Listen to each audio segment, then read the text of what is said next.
an abusive father, the loss of a brother, and the most famous halftime show ever. Would you believe we've only scratched the surface? Stay tuned to find out tragic details about Janet Jackson.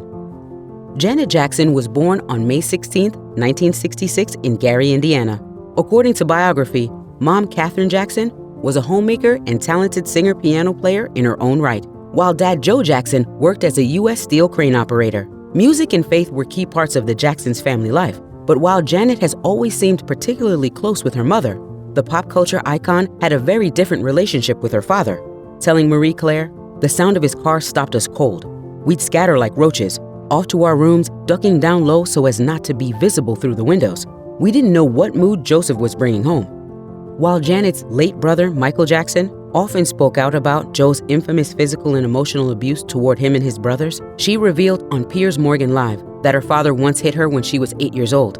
Noting that she didn't agree with Joe's abusive parenting, Janet reflected, "I wish our relationship was different, but I know that he loves me." In 1982, Janet Jackson released her first self-titled album, but she was much more known for her screen work. She'd warmed the hearts of millions as Penny Gordon Woods in the sitcom Good Times, and her acting career continued to blossom with another gig on Different Strokes. With her stunning looks and natural dance ability, it seemed only fitting that Jackson landed a role on the 4th season of Fame, but her time on the TV spin-off of the hit 80s movie only lasted 1 season, and rumors soon emerged that some members of the teen cast felt they weren't treated fairly by the producers.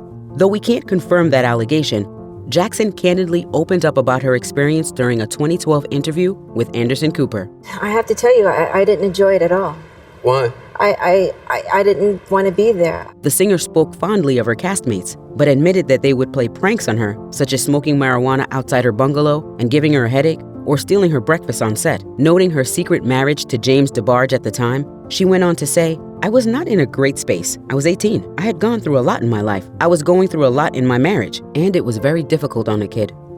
When it comes to her personal life, Janet Jackson has always been notoriously private, but even her famous family were reportedly blindsided when it emerged that the 18-year-old singer-actor and 21-year-old James DeBarge, an R&B singer, had secretly wed in September 1984. While James's brother El DeBarge told the Los Angeles Times that the couple had been dating for a couple years before the marriage, the union still angered both Janet's father Joe Jackson and record executives, who felt the elopement was in conflict with her image. According to the Daily Beast, she was dealing with pressure from her team and also her husband's struggles with drug addiction and depression.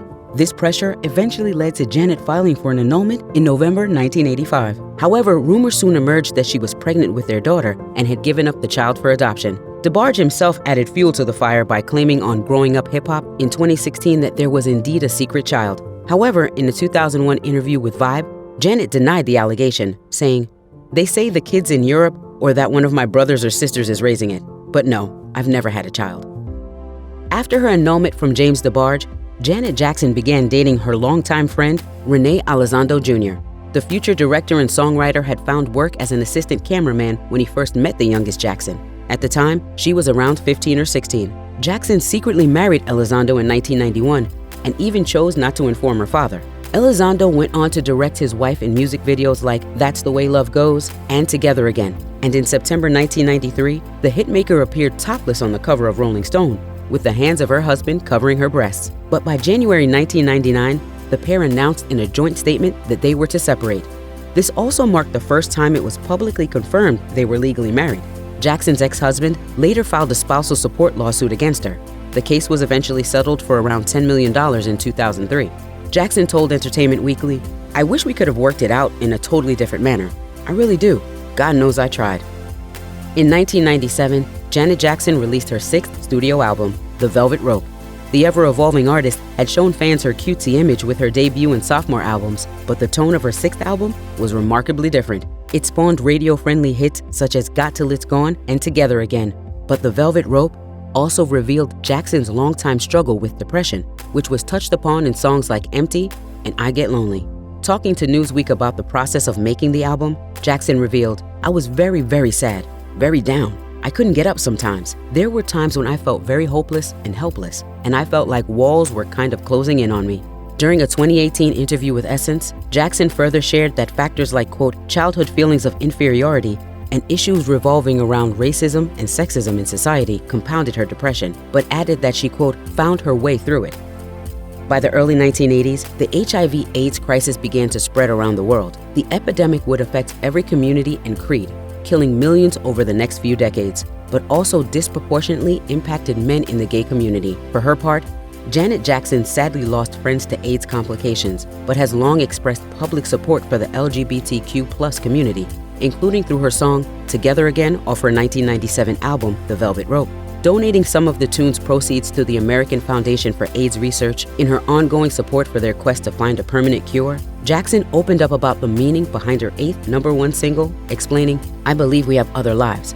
I don't believe in the finality of death. I wanted to write about friends who have died of AIDS without being mournful or sad. I wanted to celebrate their spirit." As Style explained, Jackson also sang openly about same-sex relationships and combating homophobia on The Velvet Rope. In addition to propelling her to the status of a bona fide gay icon, her efforts were honored in 2008 when she received the Vanguard Award at the GLAAD Media Awards. When Janet Jackson was announced as the halftime show performer for the 2004 Super Bowl, little did she know that her performance would still be making headlines to this day. As Jackson danced seductively with Justin Timberlake during the song Rock Your Body, the former NSYNC singer delivered the lyric, "Bet I'll have you naked by the end of this song." As he sang those fateful lines, Timberlake pulled at the right side of Jackson's corset-style top, exposing her bare breast. In a statement to E!, Jackson's rep made it clear that the quote, "wardrobe malfunction was not meant to happen," explaining, Justin was supposed to pull away the rubber bustier to reveal a red lace bra. The garment collapsed and her breast was accidentally revealed. He was to take and rip the piece off that he did. The leather piece. Right, but more came off than what was supposed to. BBC News reports that over 450,000 people complained to the Federal Communications Commission over the so-called Nipplegate, leaving CBS to publicly apologize and pay out a $550,000 fine. The fallout from the headline-making incident at the 2004 Super Bowl halftime show was infamously unevenly placed on Jackson, and her multifaceted career suffered for it. Per Shadow and Act, Jackson was meant to lead a planned movie on the life of singer-activist Lena Horne, who was allegedly so outraged that she demanded the star be removed from the film.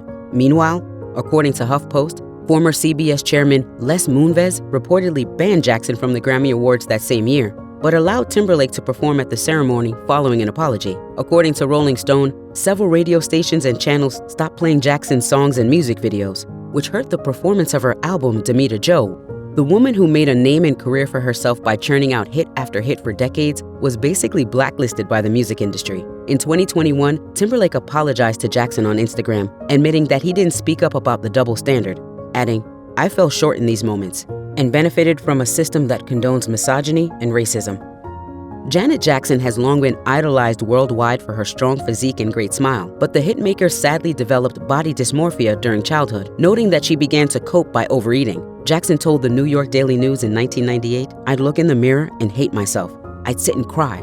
It was so hard for me to look at myself and find something that I liked, not just physically, but something that was good in me." While Jackson was only 10 when she was cast on the TV show Good Times, she revealed in her 2011 book, True You, A Journey to Finding and Loving Yourself, that she was told that she needed to lose weight. Speaking with Meredith Vieira, she revealed how the constant ridicule she received from her older brothers fed into her insecurity over her appearance and led her to self-harm. Previously speaking with The Telegraph in 2010, Janet noted that she'd struggled with bouts of binge eating, bulimia, and anorexia. Despite these brave admissions throughout her career, Janet Jackson's post-pregnancy body was cruelly scrutinized by many media outlets soon after she gave birth to her son in 2017. While working on the set of Tyler Perry's Why Did I Get Married Too?, Janet Jackson learned of older brother Michael Jackson's untimely death at the age of 50. I was at my house in New York. Another day, another morning, and I get a call. She'd last seen him the previous month during a huge family get-together, telling Harper's Bazaar, "We had so much fun that day. We kept calling each other after and saying how great it was." It later emerged that Michael had struggled with an addiction to narcotics, and his official cause of death from an overdose was later ruled a homicide. The drug had been improperly administered by Michael's personal physician, Dr. Conrad Murray, who was found guilty of involuntary manslaughter in 2011. For her part, Janet personally placed the blame on Murray, telling ABC's Robin Roberts, "He was the one that was administering. I think he is responsible." Janet reflected in her 2011 memoir, writing, "I can't describe the pain in losing our brother, or the pain of his children losing their father, or the pain of my parents in losing their son.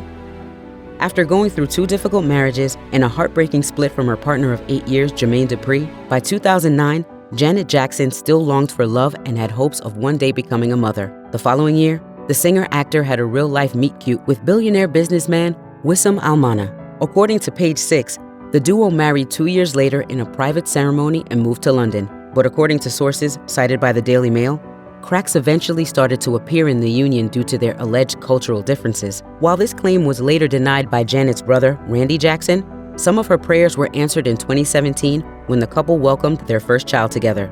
But just 4 months later, she and Almana announced their separation. Randy alleged to People, "It was quite an abusive situation. It came on later in the relationship, verbal abuse and being made to feel like a prisoner in her own home. No pregnant woman needs to go through being called a every day. That's what she went through." Almana denied these abuse allegations, and the divorce resulted in a nasty custody battle over their son. If you or someone you know is dealing with domestic abuse, you can call the National Domestic Violence Hotline at 1-800-799-7233. You can also find more information, resources, and support at their website,